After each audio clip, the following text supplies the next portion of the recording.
The request for help began with a plea, a woman asking the world to believe she was innocent. Years later, that plea would unravel into confusion, contradictions, and a backyard secret waiting under a layer of concrete in Lake County, Florida. The Shavers lived there. Michael and Laurie, once the picture of a young couple who grew together in a small town far from Florida's heat. Their story began in rural upstate New York, a town barely large enough to fill a high school classroom. In that class of just 30 students were Michael Shaver and Laurie Paddleford. They'd been inseparable since 7th grade, teenagers who found each other early because there weren't many options to choose from in a town of 3,000. They dated, stayed together, and by June 2005 they were married. Michael built a career in the sky, flying as a commercial pilot and loving every second of it. The Shavers had 2 children, a daughter in 2008, a son in 2011, and lived a life split between New York and Florida. Florida was where the work was, particularly for Michael, whose passion for aviation was matched only by one other interest, the inner workings of Disney World. He hoped one day to work behind the scenes, maintaining rides, tinkering with the machines that thrilled millions. So the family moved into a home on Sandy Pines Road in Lake County, 40 minutes from Disney. Their marriage wasn't perfect. They had broken up once before and reconciled, keeping their issues quiet. But for years, friends believed the couple was simply managing the rough edges of their relationship. No major incident stood out, at least not at the time. Then came February 16th, 2018. A friend of Michael's from New York called the Lake County Sheriff's Office and asked deputies to conduct a welfare check. He hadn't heard from Michael in years. Not months, years. Deputies later learned that no one had seen Michael since late 2015, other than Laurie and the children. His disappearance had gone unreported. Michael Shaver, who deputies say has been missing since 2015. Investigators say no one ever reported him missing. That was until 2 weeks ago when a man contacted the sheriff's office and asked them to go check on his friend Michael because he hasn't talked to him in a while. Deputies then went to Shaver's Claremont home and talked with his wife Laurie about his disappearance. We tried to ask Laurie Shaver about the investigation into your missing husband. I haven't. Michael had last appeared in early November 2015. 3 days after he was last physically seen, a text was sent from his phone to his employer. "I quit. Don't contact me. You can keep my tools." His boss was stunned. Michael had been reliable, punctual, steady. Nothing about the sudden resignation fit.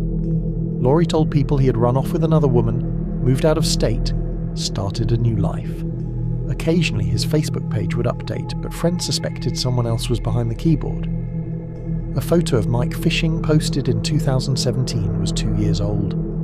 When deputies visited the Shaver property in February 2018, Laurie greeted them warmly and allowed them inside. But when they reached the backyard, her demeanour shifted. There they noticed a recently constructed concrete fire pit. When an officer mentioned bringing in a cadaver dog, Laurie snapped, demanded they leave immediately. Deputies left, but the moment raised alarms. Less than 3 weeks later, they returned with a warrant and a K9 unit. The dog alerted near the fire pit. Excavation equipment followed. Beneath 3 feet of concrete and soil, deputies uncovered human remains and clothing. An autopsy confirmed the worst. It was Michael Shaver. He had been shot in the back of the head with a .38 caliber round. Laurie kept a .38 on her nightstand, a pink one. Throughout those 2 years of his disappearance, Laurie had continued telling people he was alive, laying out a rotating set of explanations for why no one could reach him. She never filed for child support, never filed for divorce, never attempted to track him down. But she did sell his guns, tools, and personal belongings. She entered new relationships, first with Jeremy Townsend, then with a man named Travis Filmer, while insisting Mike was still out there, somewhere. Laurie's stories were varied and contradictory. To some, she claimed Mike moved back to New York. To others, California. To others, he was still nearby, even stalking her. She said he abandoned her, yet she never sought any legal acknowledgement of his supposed disappearance. Meanwhile, evidence showed no calls, texts, or contact from Laurie to Mike after November 2015. It was about a year ago that we watched as heavy machinery was used to dig up a fire pit at Shaver's Claremont home. I'm on the phone with my attorney right now, and I'm not making a statement. Do you have anything to say about your husband's remains being found? Comment. You may contact my attorney. Laurie was arrested on September 17th, 2020, charged with second-degree murder, domestic violence, and accessory after the fact. She pleaded not guilty and posted $50,000 bail. In videos she released online, she insisted she had been framed, that evidence had been planted, and requested donations for her defense. Coming before you guys today just to let you know that we have our suspicions, but I don't know why I've been targeted, why I've been set up, or charged with this heinous crime. Anybody that knows me knows that my life is my children. There's people out there that are trying to paint this picture of me, but that's not me. I'm loving, I'm caring, I have a servitude heart. I don't judge people.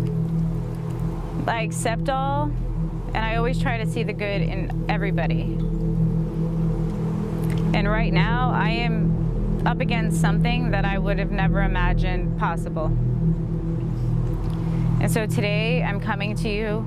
My family and I are begging you, asking for your assistance to help prove my innocence in this case. I am not guilty. I had nothing to do with the murder,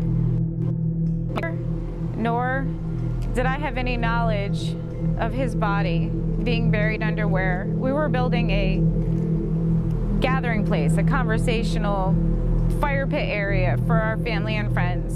Without you, we don't have the financial means to pay for my attorney's fees. Her trial stalled for years, delayed by legal maneuvers and by the global pandemic. Then, in early 2023, her defense announced a shocking claim. Laurie's daughter had allegedly confessed to killing Michael. According to Laurie, her daughter, who would have been 7 years old at the time of the shooting, told attorneys she had shot her father while protecting Laurie during a violent argument. The court denied a request to have the now teenager formally evaluated. The defense then argued the girl's confession should be admitted. When the trial began in September 2024, the courtroom heard about the couple's history, including a domestic violence incident from 2014.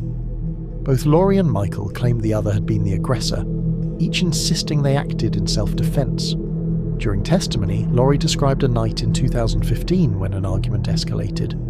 She said she was on the ground being kicked when her young daughter retrieved Laurie's handgun and fired one shot into Michael's head.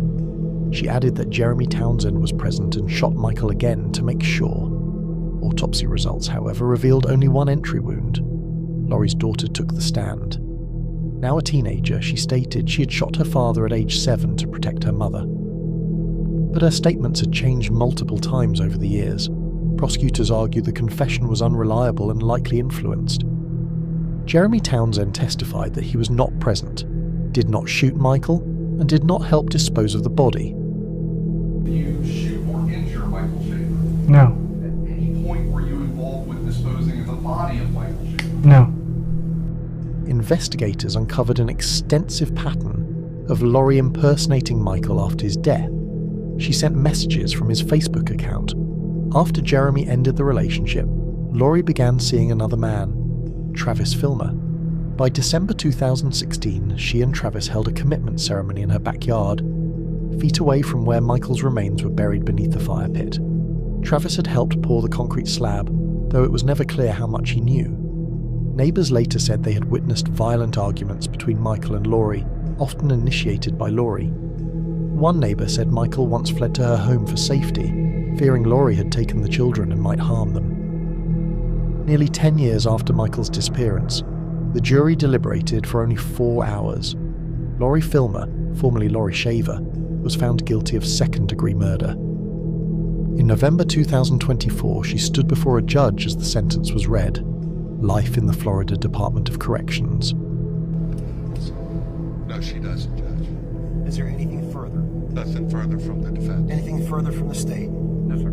Please present your client for sentencing. Laurie Shaver Filmer, and please case number 2020 CF 2361, having been found guilty by a jury of your peers of the offense of murder in the second degree, the court hereby sentences you to a term of life